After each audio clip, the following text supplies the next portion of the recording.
Hello everyone, मैं हूं Nidhi Gupta and welcome to my YouTube channel.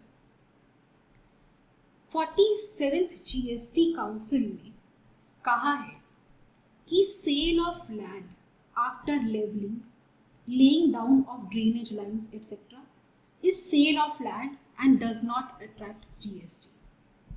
मतलब ये सिर्फ एक सेल ऑफ लैंड ही है और इस पर जीएसटी नहीं अट्रैक्ट होता। एक्चुअली इस इशू पर कॉन्ट्रेरी एडवांस रूलिंग्स आ रही थी, जिसकी वजह से जीएसटी काउंसिल को ये क्लैरिफिकेशन देना पड़ा है। और इंटरेस्टिंगली इन्हीं कॉन्ट्रेरी एडवांस रूलिंग्स को देखते हुए लगभग 3 से 4 महीने पहले मैंने एक वीडियो अपलोड की थी, जिसमें मैंने यही बात एक्सप्लेन की थी कि ये सिंपली सेल ऑफ लैंड है और इस पर जीएसटी नहीं लगता। बहुत डिटेल में मैंने ये इशू डिस्कस किया था। तो चलिए देखते हैं उस वीडियो को और समझते हैं इस इशू को। Sale of developed land by a builder, उस पर जीएसटी लगेगा या नहीं लगेगा। अब इस एक्सेप्शन का अगर हमें ट्रू स्कोप समझना है तो हमें हिस्ट्री में तब जाना होगा जब इंडिया में पहली बार organised way tax on sale and purchase introduce किया गया।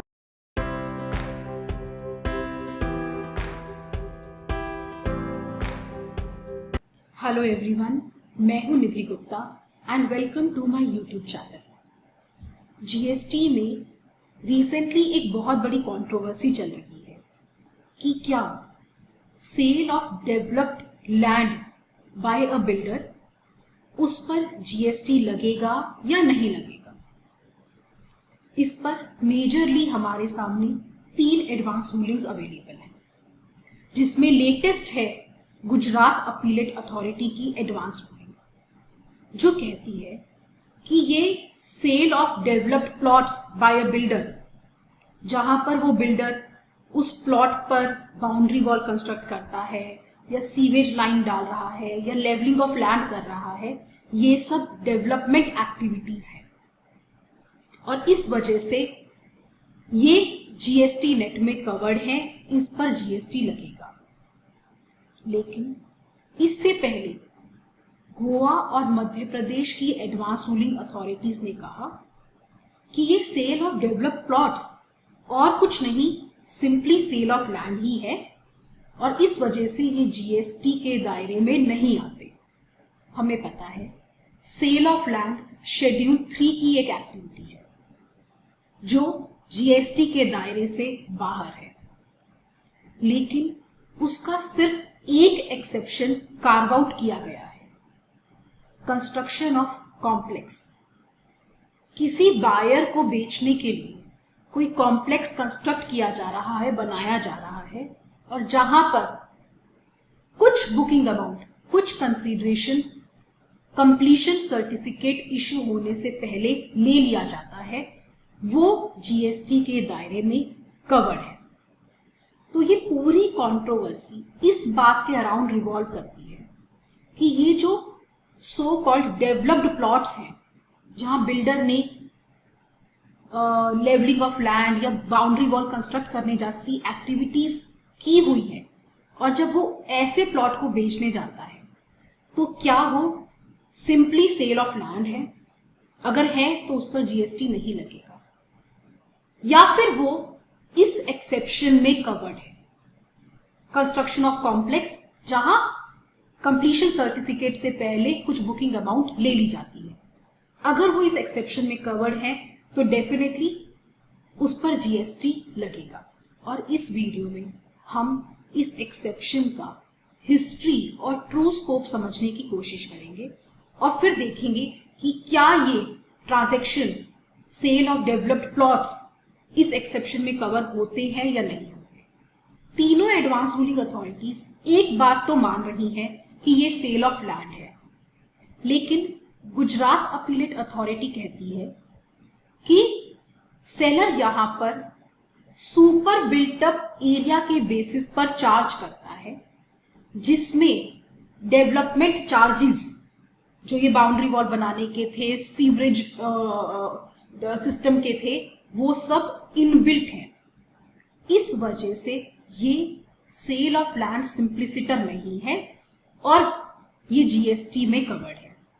लेकिन वही बाकी दोनों एडवांस रूलिंग अथॉरिटीज कह रही हैं कि ये सिंपली सेल ऑफ लैंड है, ये इस एक्सेप्शन में कवर्ड नहीं है, इसलिए जीएसटी नेट से बाहर है। अब इस एक्सेप्शन का अगर हमें ट्रू स्कोप समझना है तो हमें हिस्ट्री में तब जाना होगा जब इंडिया में पहली बार ऑर्गेनाइज्ड वे में tax on sale and purchase introduce किया गया था by way of government of India act 1935 और इसके द्वारा प्रोविंशियल गवर्नमेंट्स को ऑथराइज किया गया था कि वो सेल ऑफ गुड्स पे टैक्स लगा सकती थी। अब उस टाइम पे ही एक कंट्रोवर्सी आ गई कि अगर विद मटेरियल कोई कंस्ट्रक्शन का कॉन्ट्रैक्ट दिया जाता है तो क्या स्टेट गवर्नमेंट उस पर सेल्स टैक्स लगा सकती थी कि नहीं। और ये issue finally honourable supreme court के सामने जाकर गैनन डंकरले के केस में सेटल हुआ। ऑनरेबल सुप्रीम कोर्ट ने कहा कि सेल्स टैक्स लगाने के लिए गुड्स की ओनरशिप ट्रांसफर होनी चाहिए। लेकिन इस तरह के कंस्ट्रक्शन कॉन्ट्रैक्ट्स में कॉन्ट्रैक्टर कंस्ट्रक्शन मटेरियल जब लेकर आता है तो वो उसे कंस्ट्रक्शन में यूज करता है, उसकी ओनरशिप कंस्ट्रक्टी को ट्रांसफर नहीं करता है। इस तरह के कॉन्ट्रैक्ट्स इंडिविजिबल कॉन्ट्रैक्ट्स हैं और क्योंकि यहाँ पर मटेरियल की ओनरशिप ट्रांसफर एज सच नहीं होती है, ये सेल्स टैक्स नेट से बाहर है। इसी रीजनिंग को फॉलो करते हुए ऐसी और 5 ट्रांजैक्शन सेल्स टैक्स नेट से बाहर हो गई। फॉर एग्जाम्पल, रेस्टोरेंट में खाने की सप्लाई, हायर और परचेज पर माल बेचना, एटसेट्रा एटसेट्रा। और इस तरह से स्टेट गवर्नमेंट की टैक्स लगाने की पावर जो पहले ही बहुत कम थी वो और भी ज्यादा श्रिंक हो गई। तो इसलिए 46th कॉन्स्टिट्यूशनल अमेंडमेंट से कॉन्स्टिट्यूशन के आर्टिकल 366 जो डेफिनेशन क्लॉज है वहां 29A क्लॉज इंट्रोड्यूस किया गया और डीम्ड सेल का कॉन्सेप्ट आया। और इस तरह की सभी ट्रांजैक्शंस, ये construction of complex, restaurant, hire purchase, इन सभी ट्रांजैक्शंस में जो मटेरियल यूज होता है उस पर स्टेट गवर्नमेंट को सेल्स टैक्स चार्ज करने की अथॉरिटी मिल गई। अब स्टेट गवर्नमेंट जो वर्क्स कॉन्ट्रैक्ट में मटेरियल यूज होता था उस मटेरियल पोर्शन पर सेल्स टैक्स लगा सकती थी और इवेंचुअली सर्विस टैक्स आने पर सेंट्रल गवर्नमेंट सर्विस पोर्शन पर सर्विस टैक्स लगाने लगी। लेकिन फिर सभी स्टेट गवर्नमेंट्स बिल्डर जो अपनी लैंड पर कॉम्प्लेक्स बनाते थे फॉर सेल और कंस्ट्रक्शन के दौरान ही उनकी बुकिंग कर लेते थे, उन पर भी सेल्स टैक्स मांगने लगी। लेकिन बिल्डर्स ये कंटेंड कर रहे थे कि वर्क्स कॉन्ट्रैक्ट में आप टैक्स तभी मांग सकते हो जब जाके विद मटेरियल हम कॉन्ट्रैक्ट एग्जीक्यूट करते हैं किसी और के लैंड पे, तभी वो वर्क्स कॉन्ट्रैक्ट होता है। तो ये मैटर भी फाइनली सुप्रीम कोर्ट तक पहुंचा और ऑनरेबल सुप्रीम कोर्ट ने कहा कि जब आप फ्लैट के कंप्लीट होने से पहले उसकी बुकिंग कर लेते हो तब आप बायर से डिस्कस करते हो, उसे बताते हो फ्लैट ऐसा बनेगा, इतना बड़ा होगा, इसमें बाथ फिटिंग ऐसी लगेगी, इसमें मार्बल ऐसा होगा, और फाइनली वो फ्लैट आप बायर की चॉइस का बनाकर रेडी करते हो। तो ये भी तो एक वर्क्स कॉन्ट्रैक्ट की स्पीच है और यहाँ पर स्टेट गवर्नमेंट्स सेल्स टैक्स लगाने के लिए एम्पावर्ड है क्योंकि ये भी एक डीम्ड सेल है। तो प्री जीएसटी एरा में फाइनली स्टेट गवर्नमेंट ऐसे कॉन्ट्रैक्ट्स पर कि मटेरियल पोर्शन पर सेल्स टैक्स लगा रही थी और सेंट्रल गवर्नमेंट सर्विस पोर्शन पर सर्विस टैक्स मांग रही थी। और हमने जीएसटी में इसी लेगेसी को कैरी फॉरवर्ड किया है। ये जो हम आज जीएसटी में एक्सक्लूजन क्लॉज देख रहे हैं ये इसी हमारी हिस्ट्री का रिजल्ट है। और जो सिंप्लिसिटर सेल ऑफ लैंड है वो उस स्पीच में नहीं आ सकता, डीम्ड सेल में नहीं आ सकता, इसलिए वो जीएसटी नेट से बाहर है।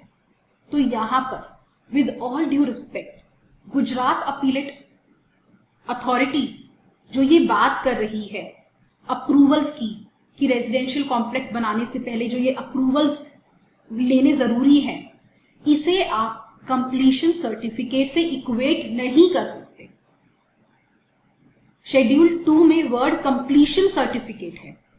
रेजिडेंशियल कॉलोनीज डेवलप करने की कुछ मैंडेटरी रिक्वायरमेंट्स है, जिसमें कि आपको बेसिक इंफ्रास्ट्रक्चर एमिनिटीज प्रोवाइड करनी होती है। ये इस तरह के लैंड बेचने की प्री कंडीशन है। ये वर्क्स कॉन्ट्रैक्ट का स्पीच की तरह ट्रीट नहीं किया जा सकता, जो एलएनटी के केस में ऑनरेबल सुप्रीम कोर्ट ने जिसकी बात की थी। तो ये जीएसटी नेट में कवर्ड नहीं है, ये सिंप्लिसिटर सेल ऑफ लैंड ही है। Last but not the least, हम करना क्या चाह रहे हैं? ये जो जीएसटी आया है, इसमें हमने वो टैक्सेस सब्स्यूम किए हैं जो गुड्स या सर्विसेज पे लगते थे, चाहे वो सेंटर की लेवी थी चाहे स्टेट्स की लेवी थी। तो ये तो हमें मानना पड़ेगा कि जीएसटी आने के बाद बहुत हद तक स्टेट्स ने अपनी फाइनेंशियल ऑटोनॉमी छोड़ दी है। अब एक आधा टैक्स जो उनके पास बचा है, जिसमें से मेजर है स्टैंप ड्यूटी, हम उसको भी नहीं छोड़ रहे हैं।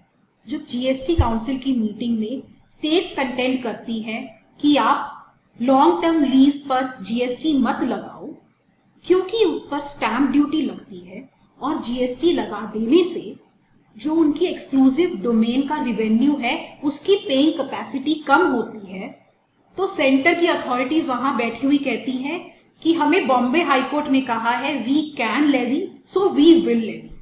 क्या सिर्फ टैक्स लगा देने की पावर बहुत है टैक्स लगा देने के लिए, या फिर आपको टैक्स लगाने से पहले उसका इकोनॉमिक इंटेंट भी देखना चाहिए? क्या सेल ऑफ लैंड पर जिसकी स्टैंप ड्यूटी स्टेट गवर्नमेंट्स का मेजर सोर्स ऑफ रेवेन्यू है, उस पर भी जीएसटी लगा देना क्या हमारे फेडरल स्ट्रक्चर की स्पिरिट में है? क्या ये लीगली तो छोड़िए, वैसे भी क्या ये जस्टिफाइड है? तो मेरे हम्बल ओपिनियन में ऐसे डेवलप्ड प्लॉट्स की सेल पे जीएसटी ना तो लीगली टेनेबल है और ना ही जस्टिफाइड है। That's it for this video.